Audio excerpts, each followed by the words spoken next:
Quinto domingo de Cuaresma, ciclo C, 3 de abril del 2022. Juan capítulo 8, versículos 1 al 11. En el primer punto meditamos: Jesús fue al monte de los Olivos. Al amanecer volvió al templo y todo el pueblo acudía a él. Entonces se sentó y comenzó a enseñarles.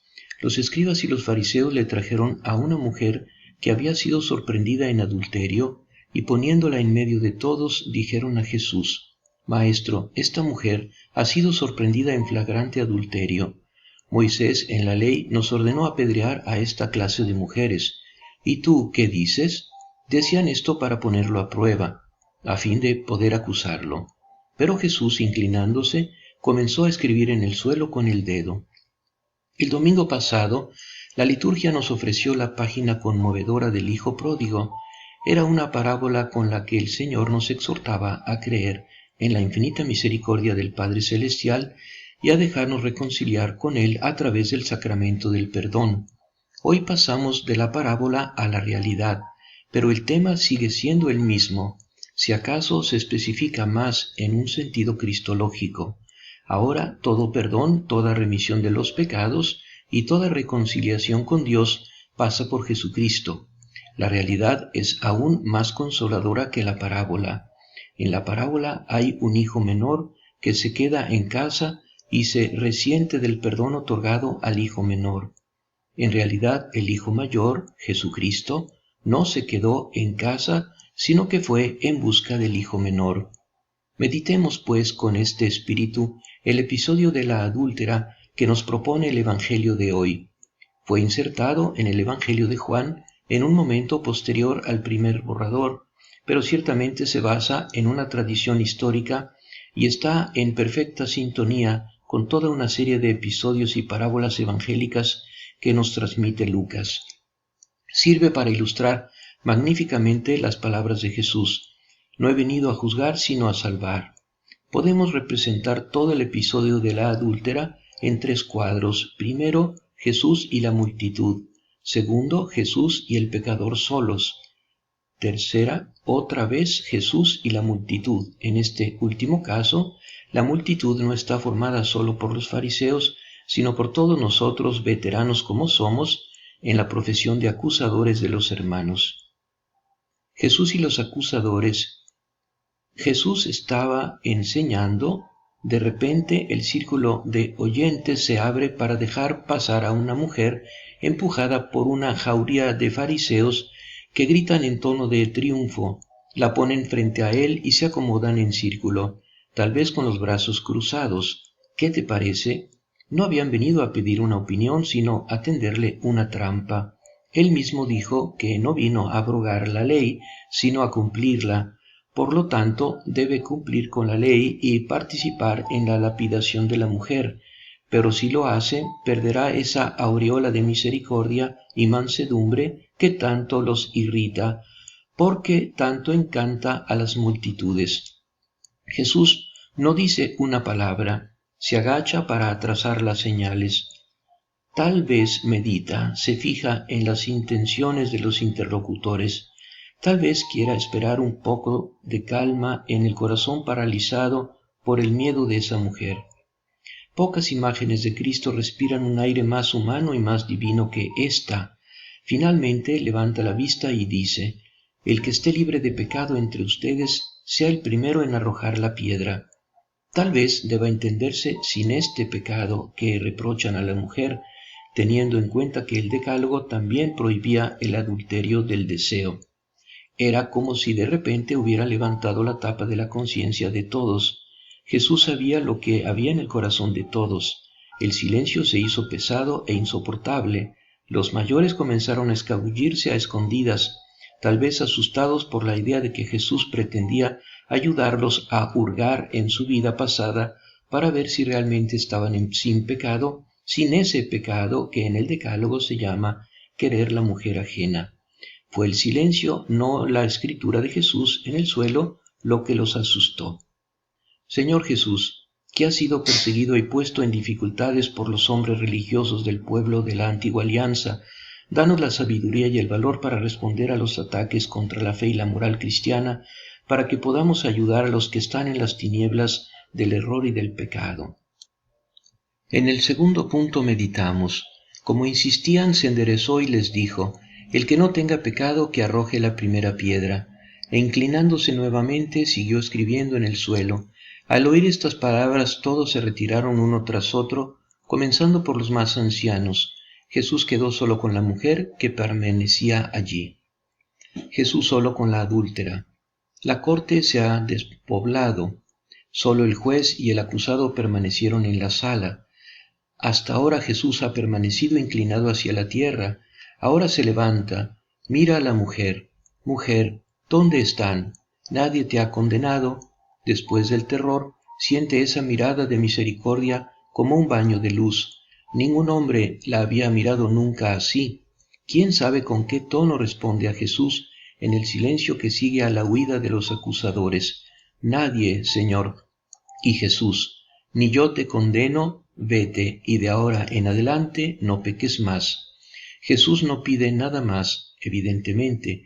Ella conoce, porque Él la despertó, el sentimiento de arrepentimiento de su propia culpa que ya está en ella. Cristo es el único sin pecado, por tanto, el único que podía tirar la primera piedra y así vengar el honor de Dios y cumplir la ley, pero renuncia al derecho de condenar porque, como el Padre, no quiere que el pecador muera, sino que se convierta y viva. Cuánta nueva confianza debe haber infundido en la mujer ese vete. Significaba volver a vivir, a esperar, volver a casa. Recupera su dignidad.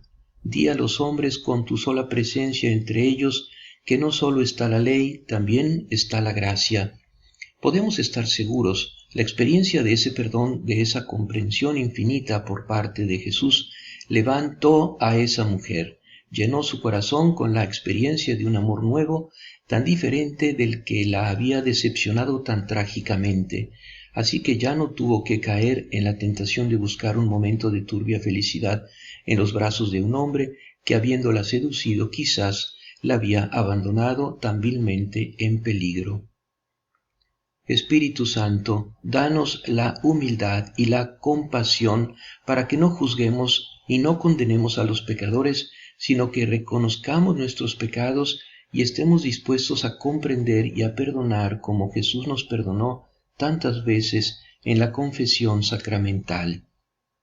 En el tercer punto, meditamos. Incorporándose, le preguntó: mujer, ¿dónde están tus acusadores?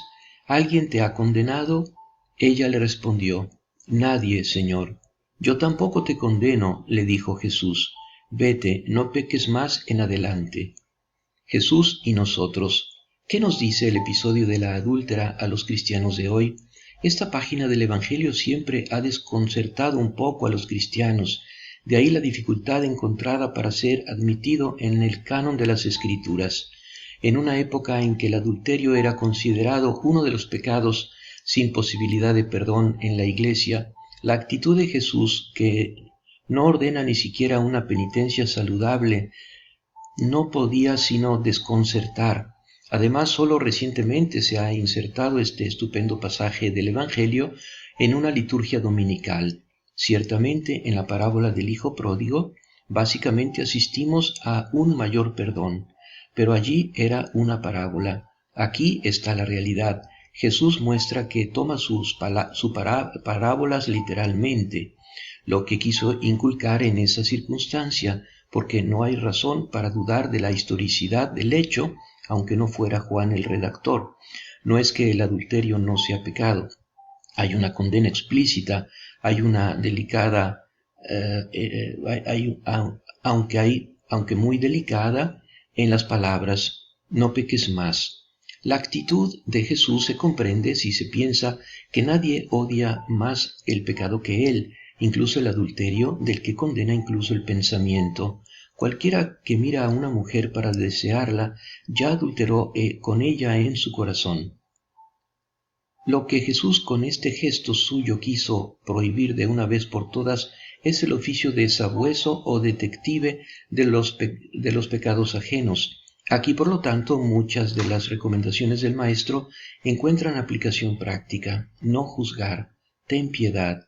¿Por qué quieres quitar la paja del ojo de tu hermano cuando en el tuyo hay hasta una viga?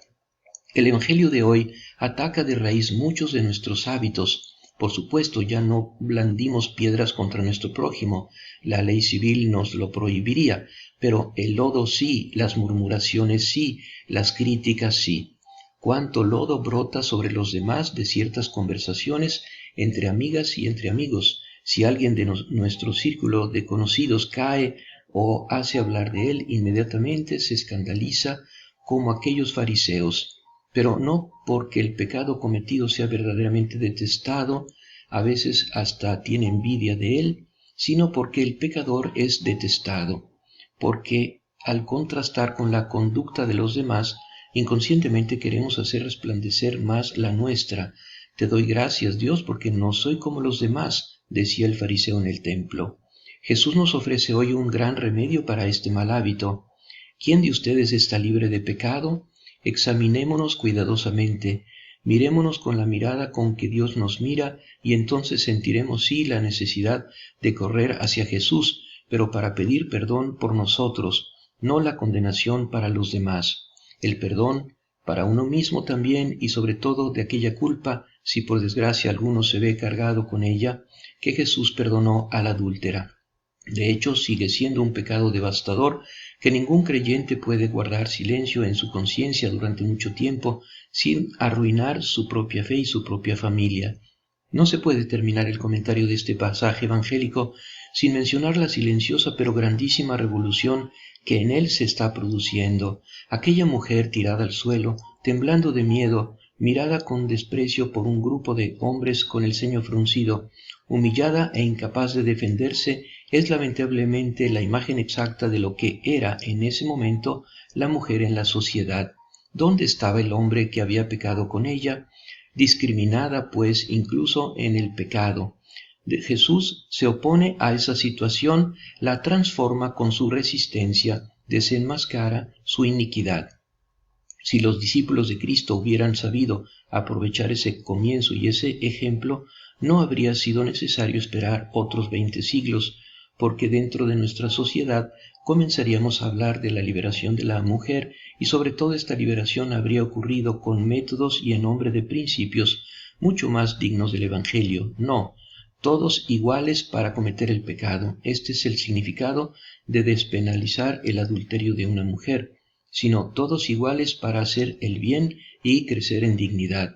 Esto no quita, por supuesto, que quien hoy lucha por dar plena dignidad e igualdad de derechos a la mujer ante Dios, ante el hombre y ante la Iglesia, lo sepa o no, se encuentra teniendo en Jesús un precursor y un aliado al que no puede ignorar. Junto al episodio de la adúltera que hemos comentado, la liturgia de la palabra de hoy contiene otro tema vibrante que puede ayudarnos en este momento a prepararnos para un encuentro personal con Jesús en la Eucaristía. Pablo, en la segunda lectura, protesta que ahora considera todo como pérdida y basura en comparación con el don de haber conocido a Jesús y haber sido arrebatado por él en el camino de Damasco. Es el secreto de la vida y de la personalidad del apóstol, una relación con Jesús verdadera, personal, fuerte como la muerte, que le impulsa a hablar de Él, a sufrir por Él, para ser conforme a Él en la muerte. Pablo también experimentó como la adúltera el perdón de Jesús. Se le perdonó mucho, por lo tanto amó mucho. Este Jesús resucitado es el mismo que encontramos en la Eucaristía. Él también nos concede su perdón y repite aquellas consoladoras palabras que dijo a la adúltera: «Ve en paz y de ahora en adelante no peques más». María Santísima, gracias por darnos a tu Hijo, por quien somos perdonados. Ayúdanos a perdonar siempre. Danos un corazón puro para tratar de no pecar más y para perseverar en la amistad con Jesús, gracias al combate espiritual y sobre todo con la ayuda de la gracia de Dios. Amén.